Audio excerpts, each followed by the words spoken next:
Tuesday before the race, I decided to fly down with a private plane, which I normally never do on long distance because it's very expensive, just to get the maximum recovery and maximum relaxation before I go there. So, and I had the whole family with me, so that was a really amazing trip. NetJets kindly gave us the plane at the time, and then arrived and had 2 days off, I think, at the hotel. So really just enjoying it with the family. But already then, I mean, the pressure and the intensity was really huge.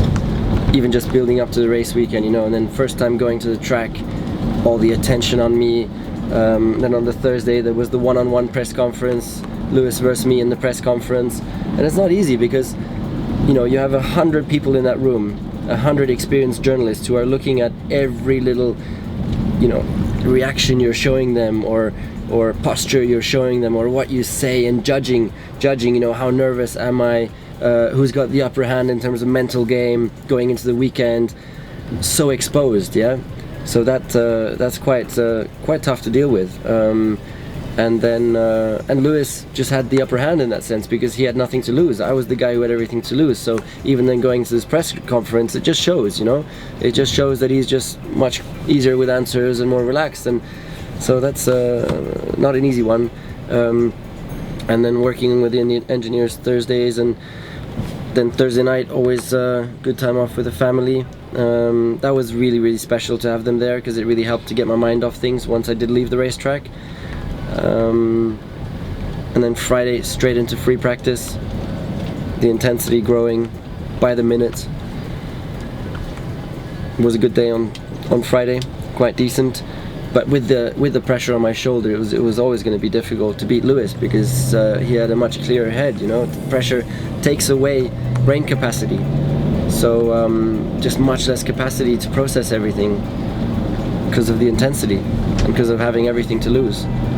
And that just takes immediate performance away, and therefore it was always going to be difficult to beat Lewis. And in all honesty, even though I was saying that my target was to win, it never was. My target was to come second, because that was all I needed to win the championship, and that was the most realistic for me. Yeah, and then going into Saturday qualifying, so important to stay in front of the rest of the pack, stay in front of the Red Bulls and Ferraris, and up until quali 2 it was so tight, so I had no idea if it would be enough.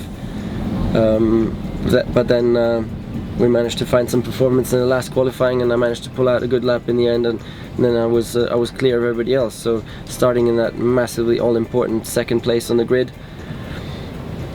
and then going into Sunday, really had a difficult night. Didn't manage to sleep much.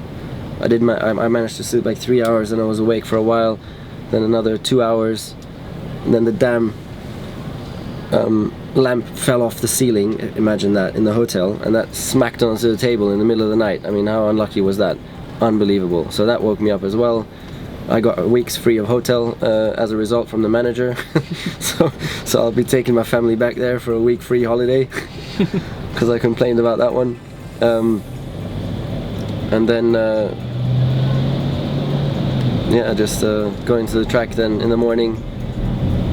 I remember Daniel putting the music on The World's Greatest by R. Kelly, driving in the car. That was an awesome moment. Sunday morning, The World's Greatest, R. Kelly. What a boost. That was a big boost. That was a good move. Good move by Daniel.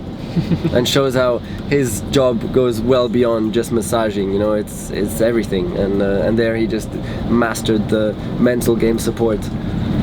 And then got to the track, and yeah, again, just so intense. I can only repeat the intensity growing and growing and growing.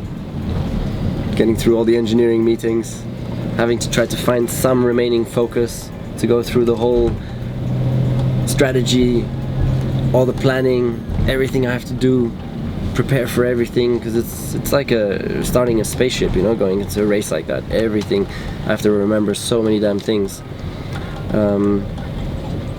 Yeah, and then the countdown was on. Meditation in the room, just trying to gather the thoughts, switch off for a while again. Hug with Vivian. That was a big hug.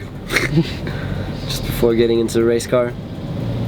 and just total red mist really at that point in time. And the only thing that gave me clarity then on the grid, I tried to apply all my meditation and skills and everything, and nothing helped.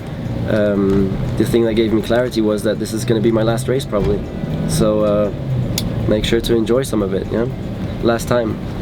And suddenly it was a little bit of a flick of the finger, and I found some presents, started taking the moment a little bit, and that was pretty special.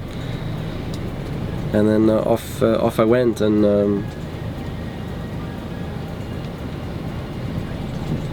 then when the lights go off at the start, that's when all the pressure sort of goes a little bit, because it's just full focus in that point in time. So that's a very, very nice moment right after that, not before, right after. And then the big battles in the race, incredible ending, and the rest is history.